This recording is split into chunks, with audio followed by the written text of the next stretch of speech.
collectors and Transformer fans? Once again, it's the one and only Optibotimus coming at you with another video review. And on today's episode, thanks to all of the absolutely incredible contributions from my Optibotimus Plus channel members, we're going to be taking a look at the new Transformers Legacy Leader Class Blitzwing. And for full disclosure, this figure was purchased early from an overseas seller. Although, that's kind of pointless. Basically, I overpaid for a figure that has now been hitting various retail locations throughout the world. So yeah, sometimes it works out, sometimes it doesn't. But hopefully you guys still enjoyed the review. What we have here is a very heavily inspired both G1 toy and cartoon look for this character. And I'll get into what that means here in a bit, but what you see is him in his tank mode. Now, this guy's got a whole bunch of stuff on him. He comes with a lot of accessories. Now, of course, the leader price point does mean they usually put in more accessories. These ones are the ones that I think are completely redonkulous. These are hands, well, they can be blasters, all that kind of stuff. And it's also kind of tricky to get this to rotate around. I'm not a big fan of these. Come on, let's pull that whole thing out and around. There's like a thing right here. I don't even care, to be totally honest. I have not paid any attention to these. You can have them as missile pods. You can also rotate this out. Trying to look here. And let's bring in this little guy. Let's not use the knife. Let's use just like a little wedging tool here. No, that's still a knife. Let's bring this out. Well, no, that's on that side. Sorry. It really is kind of pointless.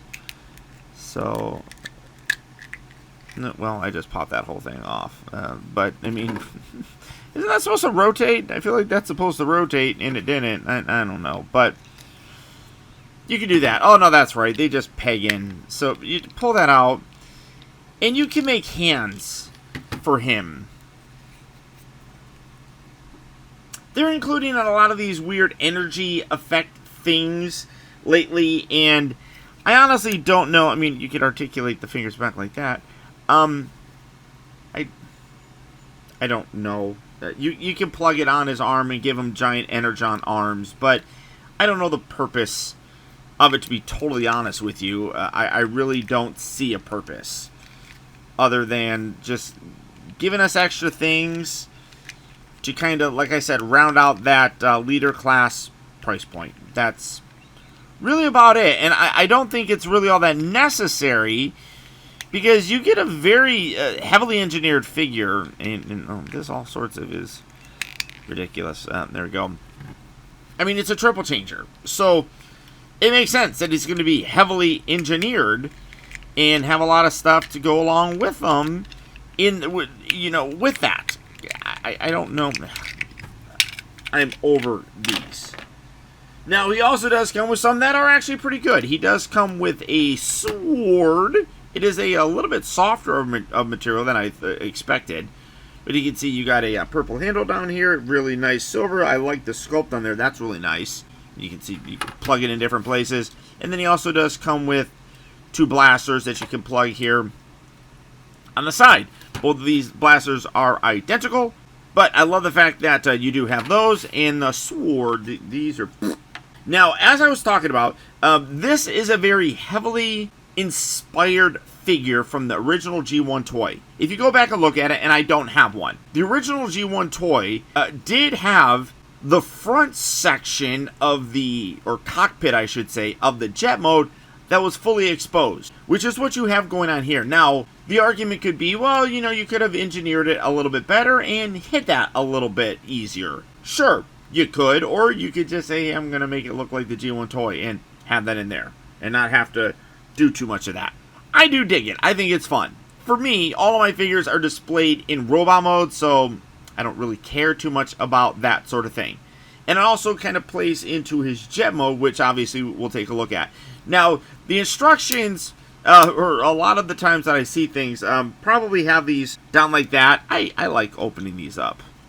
I mean, I don't have instructions, as you can see, because, but I think that looks a little bit better. You can open the bottom, but then you can't have them drive around. So it does kind of flatten it out, but I kind of like closing that. That looks okay, but it is going to be the front that's probably going to bug a lot of people, and I understand it. I just don't necessarily knock off points because it is a nice throwback to that G1 toy. You can see, though, color-wise, you have that tan and purple throughout the entire thing. You can see me playing with the gun turret here. This can lift up and down and have him shoot. That's always super fun. Now, for comparison, here's the previous one that I have. This is the Titans Return one. This one did a pretty good job of looking like that kind of tank here. I mean, this was a remold of Megatron, I want to say. But honestly, this had a lot of junk with it as well. A lot of people will automatically just kind of complain because a triple changer typically has a weaker sort of design to it. A lot of times, several of the alt modes or whatever kind of suffer, and then you get one mode that's really cool. Usually it's the robot mode. But I think that they did a pretty good job here. And obviously this is a little bit more updated of a tank, but this definitely has that heavy-duty G1 style tank to it, which I think looks really darn cool. And of his two modes, I do think that, or specifically his alt modes, I do think that the tank is probably the best looking. For the most part, it cleans up pretty decently with not a ton of extra stuff hanging off.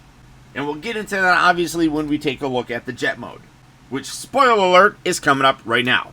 Now the first thing, I'm going to collapse these just like that, and then lift this, just kind of get that out of the way. I'm also going to take this entire front section here and detach this and kind of just loosen that from it, and then you can rotate this piece around. Oh, let's see, bring this down, and then you're going to rotate. Oh no, that stays right there. I'm sorry, I apologize. This whole section here opens, and then you're going to fold out the little nose cone thing in there. I'm going to use that little wedging tool just to fold that out, just like that. Close that back down, just like so. Come around here to the side. We're going to detach this. Bring that out like that. And then this whole section here is going to accordion on this double hinge and come down like that. Do that on this side as well. Accordion that down. That will lock down into place. Take these, kind of fold those out, just get those out of the way. And then this whole section comes around and sits on the top just like so. Then this, let's see, you're going to pull this whole thing up, detach this, and you have that loosened up, hinge this all the way up. Now you can bring these little bits down, get that out of the way, just like so, and then these arms are going to detach from the side and come all the way back here. Let's see here. Oh, no, I apologize. Split these legs. Before you do that, split these legs and open up the wing sections like that. Do that on this side as well, and then you can bring these two bits back together and then just fold those wings out and bring this all the way down. And this part, it's a little bit annoying. Do this on this side as well. Bring this all the way down. That will tab in on the side here. It's a little bit tricky to see and do, but just push that along the side. You can see you got a little flat sort of tab right there that's going to lock in there. So just kind of bring that up and squeeze that in. Now these, I feel like, there we go. You just kind of set that right there. This is going to come back, and then you can collapse this back down, and you got a whole bunch of little tabs and everything that are going to lock into place. So bring that there. You got the little back posts. Lock that in. Lock that. Oh, no, there you go. Oh, that's not squeezed together. So squeeze that together. That way you can get that whole thing in there. There you go. And keep that. I like separating. There we go. So now you have that all kind of done like so, and then take this. You can kind of do whatever you really want with this, but open this up. You can collapse this into the inside section, collapse that back down, then bring this back, and this will lock down into place. It usually detaches a whole bunch of stuff right here. Get that tabbed in. Get that tabbed in. Something like that. So you got a lot of these different posts here that you have to make sure line up. So we get that right there. just like that. You can take these wings, rotate these around, hide that under there, kind of just straighten all this stuff out, bring this back up, collapse that. You can then take the landing gear here, fold that down, and there you have him in his jet mode. Oh, sorry. Take these little bits. I'm glad that I have this little tool thing right here. Fold that out like that. And do that on that side as well. There you go. And then did I dislodge things? I feel like I dislodged a bunch of stuff right around here. Yeah, probably. All right. Collapse that up there. But there you have Blitzwing in his jet mode. And again, this I feel is the weakest mode or alt mode for him. But it's not completely inaccurate. When you go back and look at the G1 toy, he had this underneath him on the G1 toy. So it works. But I can't, again, see where people would get a little bit annoyed with it because of that. And their kind of desire, for the most part, to have very, like, now cartoon accurate representations of their favorite characters. The landing gear just kind of helps them stand, like, you can put it up there, but it ends up making it droop down. So you kind of have to, like, just let it sit right there. That kind of holds them up a little bit easier, but really not that much. It's just kind of like a prong that's there that props the front of him up. And bringing in that Titan's Return one again, you know, honestly, I really like the jet on this one. He does have the undercarriage, very much like this one.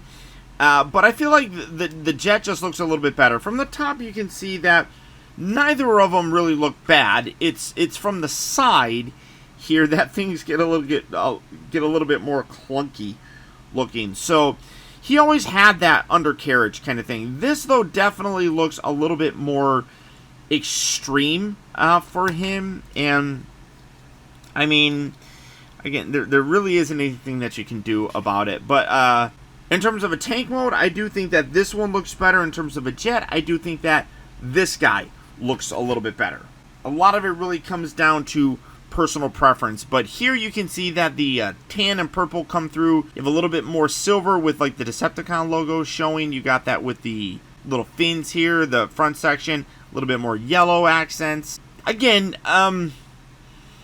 you know, I mean, you got that little bit that sticks out. I guess you could probably collapse this up and kind of put that there. That kind of helps it, but you're not going to have access to the tires. So, I mean, realistically, it's supposed to be back there.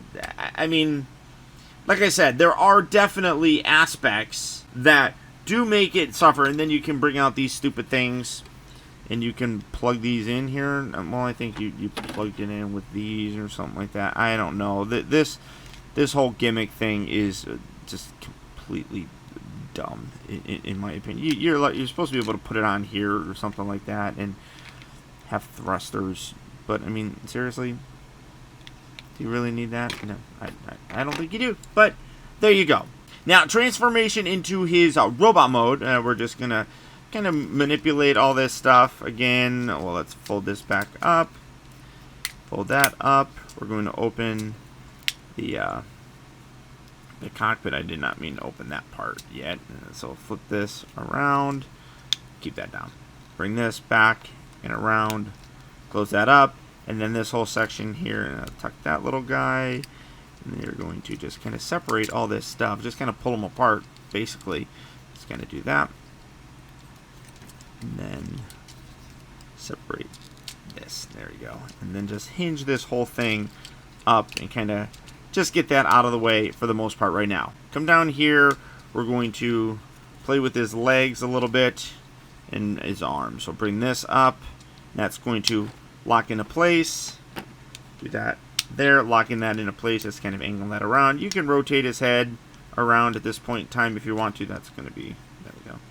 Bring that there and rotate his head. What are you doing back there? And come down here to these legs. Split these guys. I really do like how everything kind of folds around, but the tabs here to lock things are definitely stiff. You can do it, but as you can see, that's a little bit easier over time. Rotate these all the way around to close off his legs. I love that. I think that's really cool. You can open up the feet like that. Do that on this side again. So fold this down, accordion that down. That'll lock into place. Rotate his legs, or the leg pieces all the way around. Fold these. Open that up. Now, you can position these kind of how you really want. You can fold it back like that way or that way. In terms of accuracy, it should be forward just like that. Get that all the way down. There we go. And then this whole back section here, this is going to collapse up. And this whole piece is going to come around. Make sure that that's locked in tightly. And this comes over his head and then comes down, locks in just like so. These wing sections here, or these little bits right here, you're going to want to leave them like this. That's the best look for them. But then open these little bits up for them. And now, personal preference wise, you can collapse that down. That's going to sit there on his back section. You can leave it like that, or you can, I kind of like it like that, but, oh no, I had it the wrong way. Rotate this around. There you go, and you can close that. Now, he did have a giant cannon coming up out of his back section before, so lock that down. Come on, it's a little bit. That part there does not like staying locked in, but you can hide that if you really wanted to. Now, this arm section here is really cool. So we're going to fold out his hand just like that. Then this whole piece right here folds out and around and then comes around and covers in that gap. It doesn't really sit flush with everything. It does kind of hang out, but I like that they thought to kind of actually hide that gap. Did they need to do that? No, I don't feel like they did. Again, I need to bring out my little wedging tool. Fold the hand out. But I do appreciate that they did it. So rotate that around again. And like I said, I mean, you have the hollow section right there. We're used to kind of hollow sections, so it's a weird thing. But I do appreciate that they engineered that little cover for him. Straighten all that out. Hinge him around again. I want to this like I said, it doesn't like staying locked in, which is annoying at best. But when you're done, there you have a really cool. What is happening here? A really cool and very G1 accurate looking Blitzwing when it comes to his robot mode. And honestly, in my opinion, this is where the figure truly shines. The robot mode for this guy is absolutely outstanding. While the kibble for the different alt modes does nicely represent kind of how he looked in the G1 toy, the robot mode here does a great job of representing how he looked in the cartoon. Everything from the sculpt to the design and engineering to the paint applications on him, all absolutely nail it. Obviously, as you can see, he can hold his weapons perfectly fine. I don't know if I'm ever really going to have him holding double weapon or double guns, but you can always take this, come around here to the back, and you got different peg holes and stuff right here. You can throw it around. You can peg that up on his back section, like here. I think it looks pretty good if I can get it in there. It just gives a little bit of an extra sort of thing right there as well. So you can display that if you really want to. And again, you can take that other gun and let's put that on the side. And there we go. So, I mean, that kind of gives a kind of cool look. I do really like the sword with him, though. Now, for comparison, getting that out of the way real quick, here is that Titans Return one that I have been having in my display for the longest time since it was released. And this is, again, this is another great-looking figure. Don't get me wrong at all. Very cool looking. Robot mode, I think, was the best looking on that as well. But again, in terms of the overall look, in terms of recreating the character, I think that this one does a better job. This is a little bit more updated of a look, while kind of hearkening to those various cues that Blitzwing had. You know, like with the cannon and stuff, you know, the wings. I think that the wings, though, here obviously look a little bit more cartoon accurate. So it's not to say that this is a bad figure or anything. It's just a little bit more of an updated look for him. And he was beefy, like his arms were huge. So it's still a good figure. But for me, it always comes down to, is the figure good enough? You know what? No, that's right. is the figure good enough to actually replace what I've had in my display previously with the new one? And this guy absolutely is. No, I am. Oh, you know what? I had this on here backwards. I mean, it works a little bit better because there's like these posts right here. There we go. So now we can keep that kind of straight. Now, I do kind of like the idea of leaving this collapsed. You can then, you have to rotate that around. I mean, that's going to be problematic. But you can leave that up like that, which again is a fairly accurate representation. But it does stick out. You know, your mileage may vary. You do have these. Do we even really need to? You can have that pegged in there, and you can. There's a little post right there. You just bring this in, and you're gonna peg that in like that. Where's it at? Well, you get the idea. It's again stupid, but great detail. Let's come in a little bit closer to see what we got going on here. The head sculpt is phenomenal. I think that is really very well done. The yellow coloring throughout the entire thing is beautiful. You have the red visor, silver face, all of it nicely done. Even when you look at the chest paint and everything, the details here look really cool. Nice little silver accents added in to really kind of bring things out. You got some extra purple, black, and everything coming around. Nice silver for the thighs. Because you got the overall tan and purple color, and then you look down at the legs, and that kind of carries through as well. I mean, in general, just that is a really good-looking toy. He really is. Now, for his articulation, you do have the ball joint right here for the head. The arms here are pretty much locked into place, but you do have this section right here that moves forward, so you can move them out, and then this piece here moves forward, so you can move it forward like so. But there is some limitations because the shoulder pads are right there, but I like how they have that piece that you can move that and get that kind of out of the way. You also have the rotation here at the bicep. You have an elbow bend, which is good. The wrists actually do rotate, which is nice to see. Come down here to the waist. He does have the swivel there. These little pieces will move forward to allow for the thighs and the rest of the leg to go forward. You can go in and out perfectly fine. You do have a rotation way up here, not so much down at the middle section, but it is much higher, but you get a good range of motion there. Of course, you get the bend, good full range of motion, more than 90 degrees, which is nice to see. Ankles do have tilt, but you have that gap right there. I wish they would have been able to figure out a way to kind of help cover that, but it's not bad. But even when you look under here, nice sculpted in detail, which is really cool to see. And then I guess you can point his toes if you are so inclined. So one of the things in terms of a negative that I would say that the figure has is, and I talked about it before, these pieces, they tend to kind of like rotate around. I wish there was a way that they could have like tabbed that in so it would stay there a little bit easier. Again, as I talked about, you didn't need to put that in there because we're used to kind of gaps right there, but I do appreciate that they actually engineered that in. In general, the figure is really quite impressive. The normal kind of complaints about a triple changer are all still here. But at least they did it in a way where it kind of homages how he looked in the G1 toy era. It still was able to give us a robot mode that does look very good as a cartoon representation of the character. Overall, I would absolutely recommend picking this guy up. For another comparison, real quick, here he is next to his other kind of G1 season or early season triple changer buddies. Here he is with Astro Train, and you can see again, I think they look great together. And I'm fairly certain that at some point in time, a third-party company will come out to be able to give us a new head to really homage that animated Blitzwing that a lot of people love with the three-face sort of gimmick.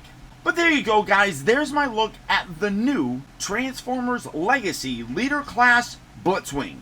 As I mentioned, I did purchase this figure early from an overseas seller, but he is actually hitting various retail locations right now. At least I know he is throughout the world. So if you are looking for him, good luck and happy hunting. Or as always, you can do the real simple thing and just go online to places like Big Bad Toy Store, Amazon, or even Entertainment Earth. For all of those places, I'll put links right down there in the video description, where you can head on over to those places and check out availability on this guy, as well as the rest of the wide range of Transformer figures. But beyond that, guys, that's about it. Once again, I want to send a huge shout out to all of you who watch my videos. If you're a channel member, thank you so much for your continued support. And if you're not, but you enjoy my content, consider becoming a member of Optibotimus Plus. There are many different levels to choose from, and all of it helps to support the channel and continue to bring you guys reviews like this. And finally, guys, remember that the real trouble with the world is that too many people grow up. Thank you all for watching and taking the time to be a kid.